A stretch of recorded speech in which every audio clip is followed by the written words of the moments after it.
Hari tu aku nampak video dekat TikTok yang sabun ni boleh bersihkan bontot kuali macam kuali baru. Jom kita try review jujur.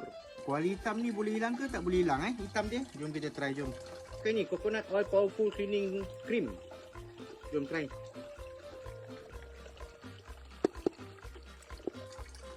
Sebelah kanan ni tak ada, tak letak. Sebelah kiri ni kita letak sabun baru kita ni lah, sabun coconut oil ni.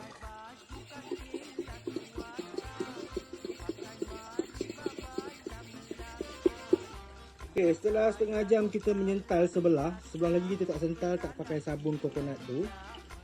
Jom kita tengok. Okay, sebelah sini agak bersih tapi masih juga ada sisa-sisa hitam tu lah. Payah doh nak sental pakai benalang ni pun. Kan? So kesimpulan dia produk ni tak adalah bagus mana. Biasa je nya. Penat aku menyental.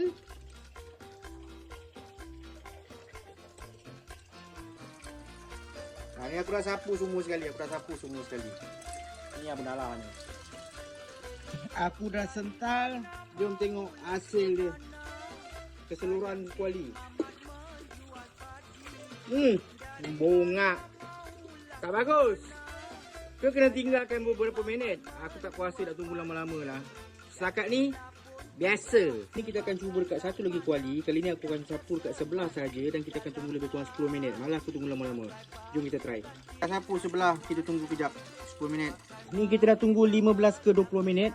Jom kita try sental. Sekejaplah. Okay, setelah 10 minit menyental menggunakan berus dawai. Okey.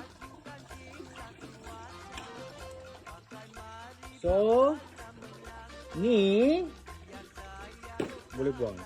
Jangan lupa like, comment, save, share, follow untuk review jujur.